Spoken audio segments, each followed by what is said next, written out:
s'il y a des disciplines qui sont négligées, il y a entre autres la boxe. La fédération même, c'est dans un état de délabrement très avancé. Donc, je ne souhaiterais pas que la venue de Mike Tyson à Kinshasa soit juste pour question de visibilité, pour question de la promotion politique, parce qu'il a été reçu par le chef de l'État. Alors, s'il m'était demandé, moi, Évariste Tshisekedi, d'adresser un message à Mike Tyson, étant au pays, d'abord je lui poserai la question, qu'est-ce que lui a amené pour notre boxe? En lieu et place d'aller placer des millions pour des millions d'argent, ce stade a été baptisé Tata Raphaël. Ce n'est pas un hasard. Et parfois, quand vous demandez à la jeunesse congolaise Tata Raphaël, vous demandez Tata Raphaël, c'est le stade. Et j'oublie que derrière le nom Tata Raphaël, il y a une personne. Est-ce que nous ne pouvons pas aussi parler de Moukadimanda? Il a fait la fierté du sport. Mais aujourd'hui, où est passé Moukadimanda? Merci beaucoup pour l'invitation. Et je salue tout l'équipe de TVM TV.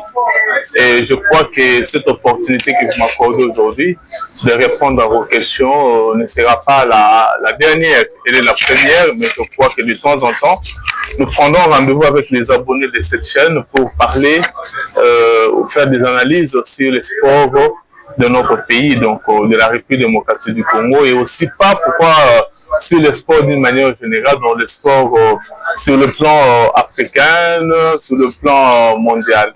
Alors, je suis Évariste Tshisekedi, la réserve de la République. Je suis congolais, sérieusement marié, et là, je ne viens pas comme acteur politique, quoique je sois acteur politique, mais je viens là comme analyste pour essayer d'analyser sur l'actualité sportive de notre pays.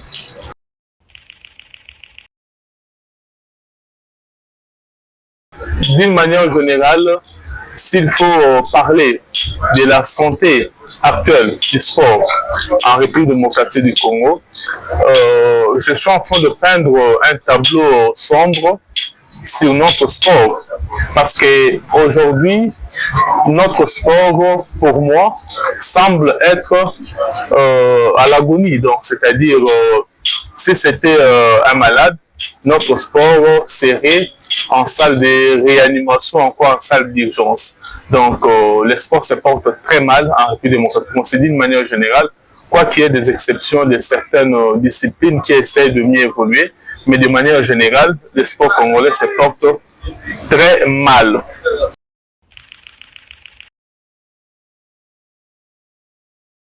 Voilà, je suis en train de dire sur le plan africain et international, je pense que notre sport est en train de se distinguer seulement avec l'équipe football masculin qui est en train de faire quand même de prouesses, bien que les conditions de leur prise en charge restent toujours à désirer, mais nous croyons quand même que c'est la seule discipline qui est en train de se démarquer, parce que c'est la seule discipline sur laquelle le gouvernement congolais est en train de beaucoup miser, bon, à la moyenne, hein, beaucoup miser, mais les autres disciplines, je pense qu'elles sont un peu down.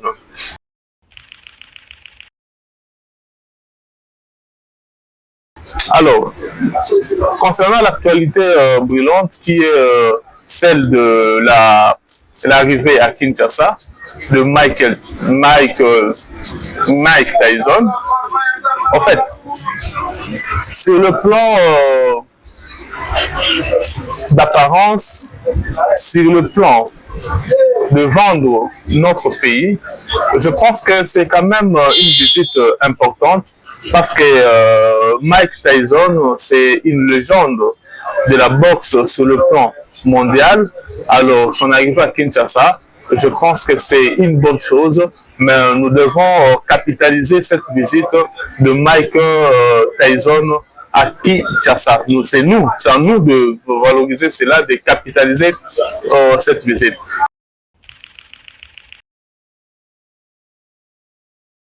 Parce que si nous devons parler de l'impact de cette visite à Kinshasa de Mike Tyson, son impact aussi sur la promotion de la boxe congolaise, je pense que c'est à nous de faire que cette visite soit une promotion de la boxe congolaise. Mais en parlant de la boxe congolaise, dans quelle situation se trouverait aujourd'hui la boxe congolaise?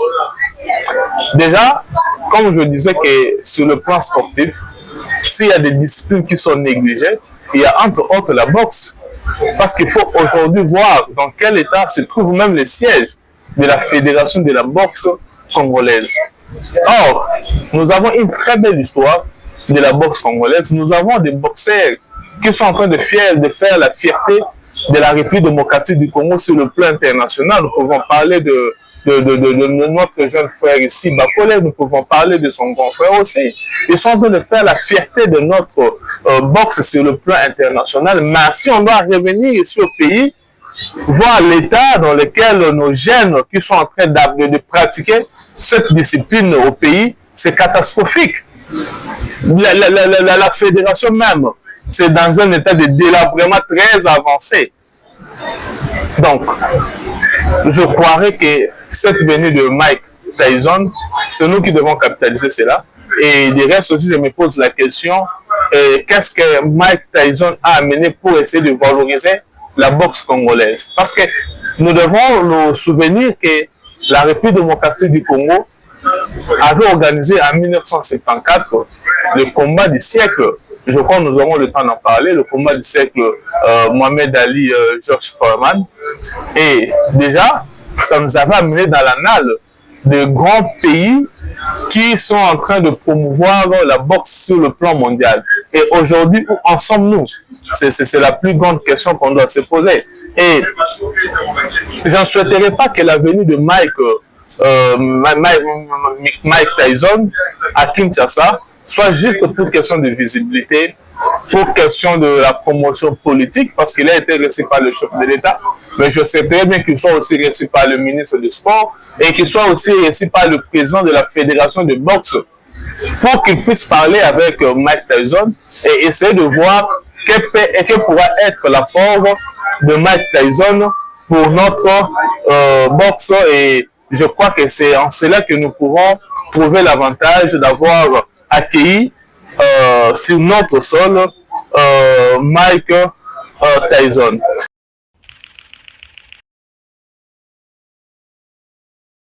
Alors, s'il m'était demandé, moi, Évariste Tshisekedi, d'adresser un message à Mike Tyson, étant au pays, d'abord je lui poserai la question, qu'est-ce que lui a amené pour notre boxe? Parce que nous, le gouvernement est en train de se préparer pour une cérémonie grandiose où il semblerait, je suis bien là au conditionnel, qu'il semblerait que le trésor public doit débourser 50 millions de dollars pour célébrer les 50 ans d'anniversaire du combat Mohamed Ali, George Foreman. Donc, le trésor public, on doit débourser 50 millions. Et Mike Tyson à Kinshasa a aussi eu pour sa part. Et qu'est-ce que lui a amené? Qu'est-ce que lui a apporté? C'est la première question que moi je poserais à Mike Tyson si on se voyait de face, si on me demandait de lui poser une question. De lui poser qu'est-ce que lui a amené pour la boxe congolaise. Et je lui présenterai l'état de délabrement de notre fédération. Aujourd'hui, les jeunes qui sont en train de pratiquer cette discipline la pratiquent dans des conditions très précaires, dans des conditions très difficiles. Et je lui présenterai la situation parce que je sais que parfois nos autorités aiment vendre positivement, même là il faut dire de vérité. Au lieu de dire de vérité que ça ne va pas, ils pourront dire peut-être pour vendre au nom de l'honneur du pays, sembler dire que tout allait bien. Or, la fédération de la boxe, je l'ai dit, est down.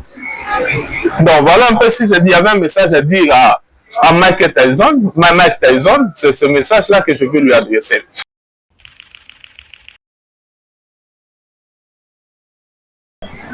Je rappellerai ici l'histoire du stade Tata Raphaël. ce stade historique, ce stade qui avait accueilli le combat de la jungle, le combat du siècle en 1974, ce stade a été baptisé Tata Raphaël. Ça n'était pas un hasard. Peut-être la jeunesse aujourd'hui, plusieurs ne savent plus, ont oublié l'histoire de Tata Raphaël. Et parfois, quand vous demandez à la jeunesse congolaise Tata Raphaël, vous dites Tata Raphaël, c'est le stade.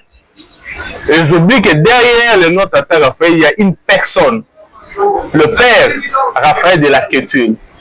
Le père Raphaël de la Kétule, c'est un mécène du sport congolais.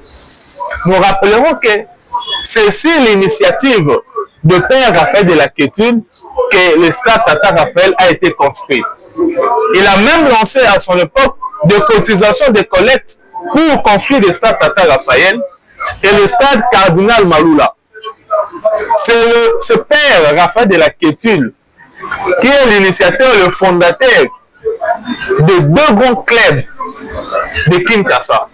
Je cite ici Darin qui est monté Mapembe, Desempe et Asbe Club. Ces deux clubs ont été fondés par père Raphaël de la Kétule. Et l'histoire du scoutisme en République démocratique du Congo. Il est le promoteur du scoutisme. Pourquoi? Parce que père Raphaël de la Kétule avait dans sa pensée qu'il faut encadrer la jeunesse par le sport et que le sport serait un vecteur de rééducation et de cohésion nationale. Et sa mémoire, pour rendre hommage à ces grands mécènes du sport congolais, qu'on avait baptisé le stade à l'époque 20 mai, on l'a baptisé Tata Raphaël. Et aujourd'hui, l'idée de rebaptiser le stade Tata Raphaël, pour que ce soit aujourd'hui le stade Mohamed Ali, je pense que c'est une absurdité énorme. Pourquoi? Hier, quand je dis hier, c'est-à-dire dans le passé, quand on a baptisé ce stade Tata Raphaël, quand nous avons organisé pardon, le combat Mohamed Ali Foreman, la République d'Isaïr à l'époque avait une stabilité économique, une stabilité sociale. Et aujourd'hui, sommes-nous à mesure d'organiser un combat de telle envergure? Et quand on a organisé ce combat, c'est la République démocratique du Congo, Zaïre à l'époque, qui a déboursé l'argent. Lisez l'histoire, vous comprendrez que Mobutu avait décaissé de millions de dollars pour organiser ce combat, parce que c'était une fierté pour l'Afrique, pour les Zaïre. Et aujourd'hui, pensez à rebaptiser ce stade pour qu'il devienne Mohamed Ali, au détriment du nom qu'il portait, celui de Tata Raphaël. Je pense que ça, c'est vouloir effacer dans la mémoire collective de la jeunesse congolaise ou dans la mémoire collective du Congolais l'histoire de Tata Raphaël de la Kétule, qui a beaucoup fait pour le Congo, que ces deux boxeurs. Qu'est-ce que Mohamed Ali et Georges Foreman ont fait pour le Congo, pour la jeunesse congolaise? C'était des boxeurs. Ce combat était sponsorisé. Ils ont encaissé beaucoup d'argent.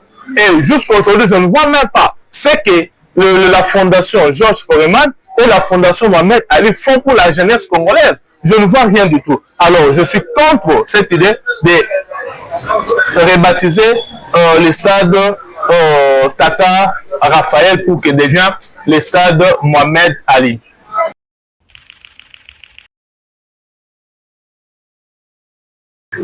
En fait, il y a plusieurs moyens que nous pouvons utiliser pour rendre hommage à Mohamed Ali ou encore à Georges Foreman, rendre bref hommage à ce combat du siècle sans pour autant détruire notre propre histoire, sans pour autant effacer notre propre histoire. Parce que effacer le nom de Tata Raphaël, c'est effacer notre propre histoire. Alors il y a plusieurs moyens qu'on peut faire. Moi je proposerais, si les fondations Georges Foreman et Mohamed Ali peuvent s'organiser, nous avons un problème de stade au Congo. Ils peuvent construire un stade même en c'est qu'on va baptiser stade Mohamed Ali ou encore stade Georges Foreman. On peut construire, on a des terrains par-ci par-là. Et on peut baptiser ces stades-là, mais pas effacer les stades Tata Raphaël. Et une autre proposition, quant à moi je dirais, parce que ces deux-là, ce sont aussi des médecins du sport pour faire la promotion. On peut faire même des monuments ou encore des bustes de Mohamed Ali et Georges Foreman devant les stades Tata Raphaël. Comme ça, on va mettre des bustes ou encore construire des monuments en leur honneur en lieu et place de rebaptiser les stades Tata Raphaël.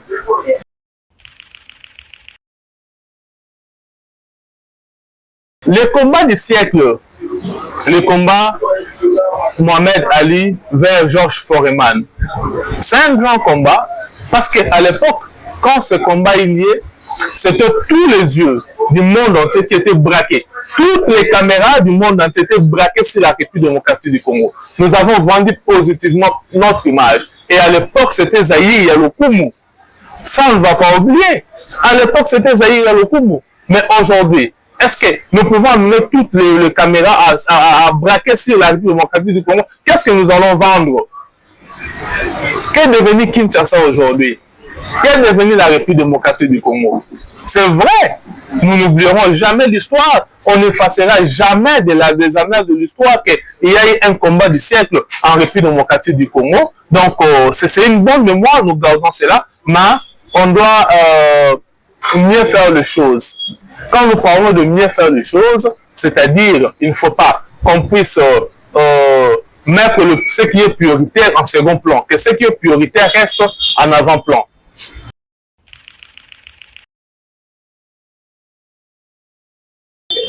Aujourd'hui, les priorités urgentes pour améliorer la gouvernance du sport, pour moi, je pense que le gouvernement congolais, en lieu et place d'aller placer des millions pour des millions d'argent pour une promotion où on va juste mettre derrière le maillot d'entraînement de FC Barcelone, visite RDC ou quoi que ce soit, placer des millions d'argent. Je pense que ces sommes d'argent peuvent être utilisées pour la promotion de notre sport.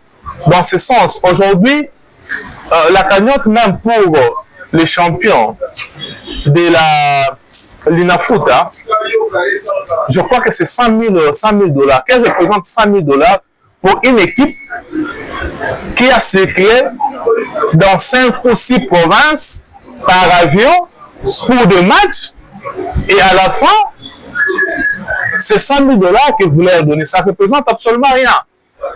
En lieu place d'aller placer l'argent à Monaco, en lieu place d'aller donner inutilement l'argent à Barcelone, qui a d'ailleurs beaucoup d'argent, des millions, prenons cet argent, essayons d'investir dans nos équipes, essayons d'appuyer nos équipes, essayons de mettre une grande cagnotte pour nos équipes.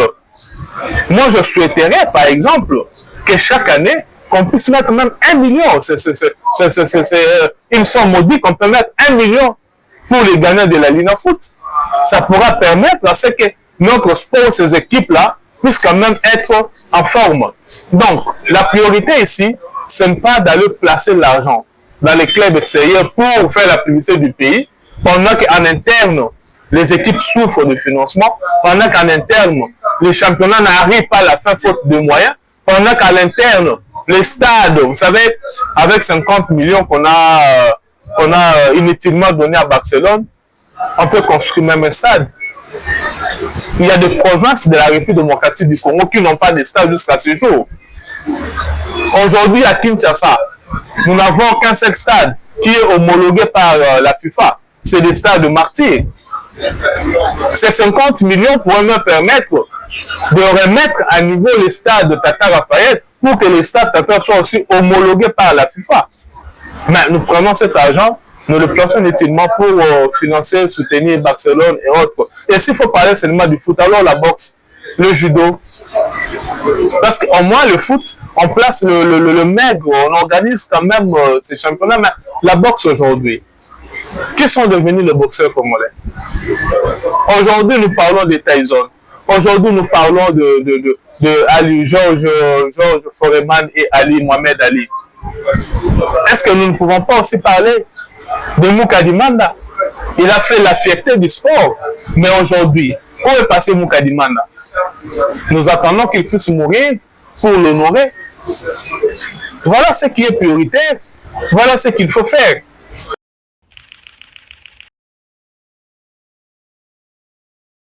En ce net moment, le message que je peux adresser aux jeunes sportifs congolais qui rêvent de percer, il est évident qu'aujourd'hui, la jeunesse congolaise, en plein désespoir, je parle de la jeunesse sportive congolaise, en plein désespoir, on les a braqués vers l'extérieur et cherchent par quel moyen aller même en Afrique du Sud pour se perfectionner, aller même en Angola, même en Angola ici,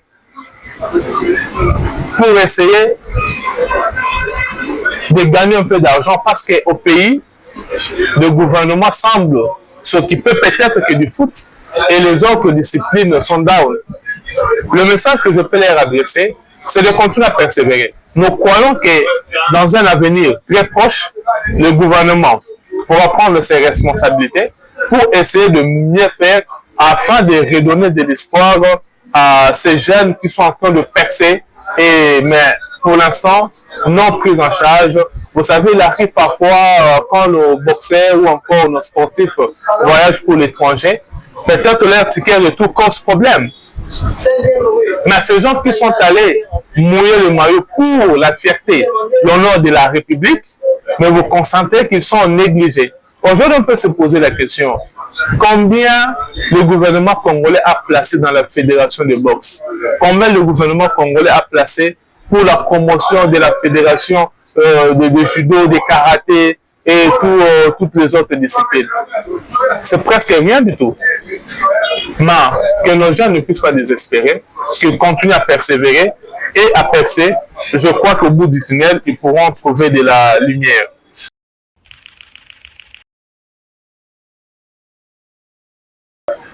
Après cette visite de Mike Tyson, ce que je peux souhaiter au sport congolais, d'ailleurs, moi je ne trouve pas l'apport de Mike Tyson pour le sport congolais de manière effective, parce que ça va s'arrêter juste devant les caméras, un peu de publicité, mais du fond, jusque-là, j'avais suivi le point de presse qu'a effectué Mike Tyson.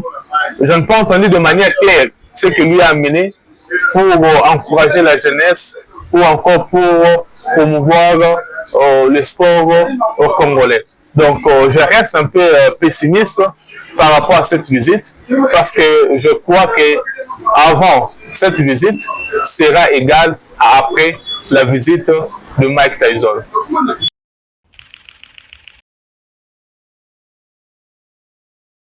Donc, bref, en résumé, je lance ici un appel au ministre des Sports.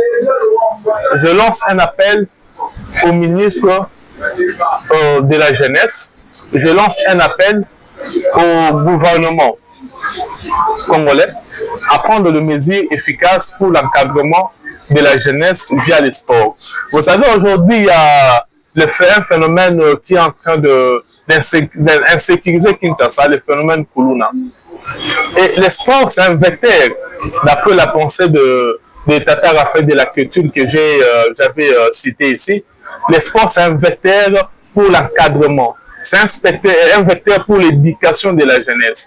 Donc, que le gouvernement puisse mettre des moyens nécessaires pour promouvoir le sport congolais. Parce qu'au travers du sport, on peut arriver à maîtriser ce phénomène Kuluna. C'est très important. Voilà, en bref, le petit message que je lance en définitif au gouvernement congolais pour que ce gouvernement puisse prendre ses responsabilités. Et je vous dis merci pour cette opportunité que vous nous avez accordée de passer au devant de votre caméra. Je remercie toute l'équipe de TBM TV et j'invite tous ceux qui ont suivi cette émission à s'abonner massivement. Donc, abonnez-vous, cliquez sur la cloche de notification pour être notifié à chaque fois qu'il y a des éléments nouveaux dans la chaîne. Et ça serait pour vous une façon d'encourager aussi la jeunesse parce que TBM TV, c'est aussi une équipe de jeunes qui sont en train de travailler pour la promotion de notre sport. Merci.